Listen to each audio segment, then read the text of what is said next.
So just the other week, we took a look at a wireless controller for the PlayStation Classic that I had really high hopes for from iPega, the Turbo controller. That one felt like a wet gummy bear in my hand, and it seemed like the kind of quality you would get out of a Soulja Boy knockoff.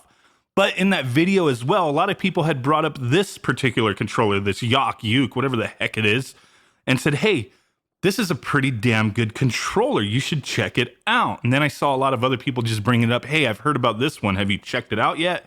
But you know what?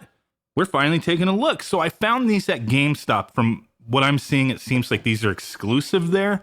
The store I went to, they had like a little section full of PlayStation Classic accessories. When I asked the guy, hey, do you have these controllers? He was like, we don't sell that stuff. We don't sell nothings for the PlayStation Classic. And I was just like, well, what's that, dude? So I did grab two of them. Kind of took a risk here, man.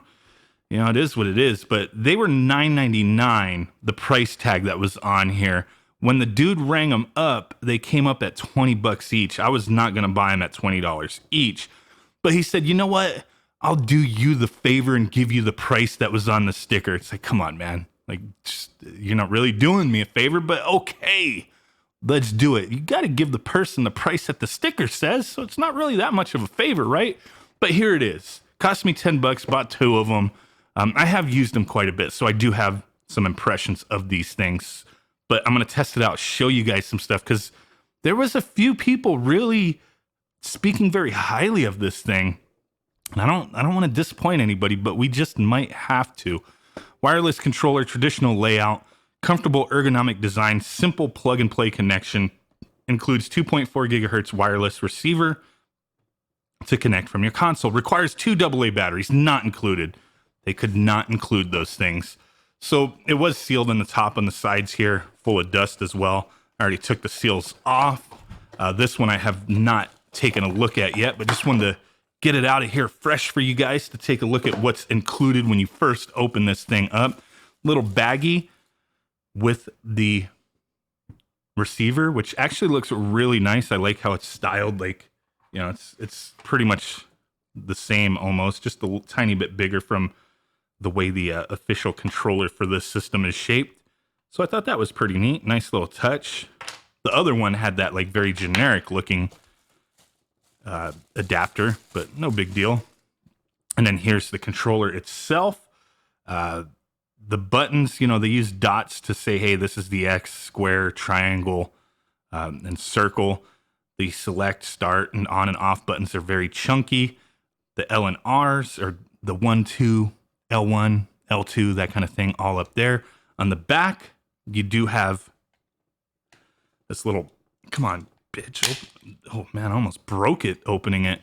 The spot for your 2 AA's. I use the Eneloop rechargeables. Been on those for a while now. But that's what I have in the one I'm going to test with. The buttons, when I first took the original one out that I've been testing, which is sitting right here with batteries in it, I immediately was like, this does feel really comfortable. The triggers, the shoulder buttons, are a little clicky, but not too bad. They feel better than the iPega Gummy Bear controller that we reviewed not long ago. Very similar. Everything, it's like 1-for-1 almost. Not quite, but almost, as far as the size and kind of the shape of certain things. Up here, these are smaller. The buttons are slightly smaller, and this little protrusion for the buttons is slightly smaller than original controllers.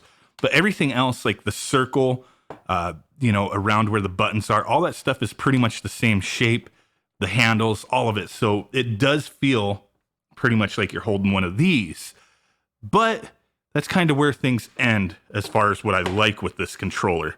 Now, we'll get into all that in a moment. We will be testing this stuff. But the buttons, they have like a springiness to them, especially the starts and all that. Not too crazy bad. I actually don't mind it too much. The D-pad, take a look at this. Why do all these D-pads like click in the middle? And it's kind of weird because it just like the other one did that. This one doesn't do it like as crazily as much, but it does it. And this D-pad, man, that's like where some of the similarities kind of end, is that D-pad. Why couldn't we just have a similar D-pad to what's used on here? We have this circular thing where the left, right, up, and down is separated quite a bit from each other. That causes problems, my friends. The other thing that I noticed with the face buttons is they are separated slightly further than they are on the original. That can cause some issues if you're playing some games where you're rolling your thumb off of two buttons, especially if you're using Auto Bleem to run Retro Boot and you're playing some old school games where, like NES games, for example, no matter how you have it set up, that can cause some issues with rolling your thumb off of the buttons there. Like if you're holding one to run and the other one to jump, no matter how you do it, you could feel it's not quite the same as using this because they are a little further apart. But there's that. We're going to go ahead and jump into something here real quick. This one, I have batteries in. Let's go ahead and turn it on. Little green light comes on to show that you're on. There are no special features with this, no turbo or anything like that. But let's readjust and take a look at some stuff. And then the one other thing before we jump into the testing here, the little manual doesn't really have much of anything going on here. It has like a button function page. That's weird. Like, oh, the circle button's a function button. No crap, dude. Up and down, left and right. It moves your character. Such a waste of space. Whatever. But there we go. And since I already have that one plugged in, just want to show real quick. Plugging it in to the PlayStation Classic. It looks pretty nice. Fairly low profile. Small dongle. Just the way I likes it. So let's go ahead and jump into a game where I can actually test the button inputs. So I want to show you guys a couple things with this. Because I couldn't, this controller is good for some stuff, but for others, not so much. And I'll explain in a second here. Let's just get into that. I have a save state going. Okay, so what I want to show you guys is the D-pad. That's the biggest issue we have here. You see we're in training mode in this Street Fighter game. The D-pad, if you're pressing the button singly, they all register properly. We don't have the twos mapped, but everything registers as you're hitting it. That's not the problem here. Now this is going to be what the problem is your diagonals. With how far these things are separated, oh my god.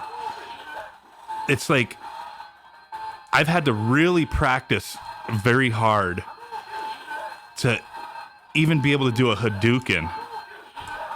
It really takes some getting used to, because as you see here, a lot of times when you're rolling your thumb on here to do a Hadouken, which is down, forward, forward, that kind of thing, you're gonna hit down and down forward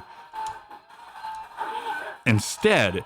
So it's harder to pull off moves just because how far the separation is. If you hit right in the middle, which would be down, forward, which would be the diagonal, it just registers as forward. So you're not hitting both buttons at the same time. You have to really hit those two to get that diagonal. As you see, it's registering as a diagonal at the end of the string of commands there. So it's very difficult to roll your thumb off of this and be able to do those moves.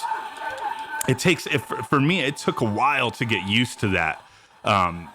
It's just something that I have to point out. That's my biggest gripe. This thing feels great. The D-pad feels like crap only because of how far away the directions are. I don't like that. It's just taking a lot of getting used to. I'm doing a lot better now just trying to throw a fireball. But it takes some adjustment. It really takes some adjustment to be able to do that. But yeah, that's my biggest gripe with this thing, is simply just that D-pad. Like, this could be so much better. I don't really have too much of a problem hitting the diagonals. It's just when you're doing those rolling motions for moves, simply because how far apart they are from each other. In an original controller, they're quite the space from like down and forward is quite a bit closer than it is here. Because like I said, this center, this little piece in the middle of the down and forward on this controller it doesn't register as diagonal. It's not hitting both of these at the same time. So you still have to hit both of those at the same time to get a diagonal movement. And that's kind of off-putting for a game like this, for fighting games. Using this for anything else, like role-playing games, stuff like that, you don't really need to have that rolling motion, it's fine. So my final thoughts on this, I don't want to get too crazy with this thing, because I don't think it's a horrible controller. I just think, why is it that all these companies make these accessories and always frick up something? Like, this controller could have been awesome, because some people were like, it's a 1-for-1.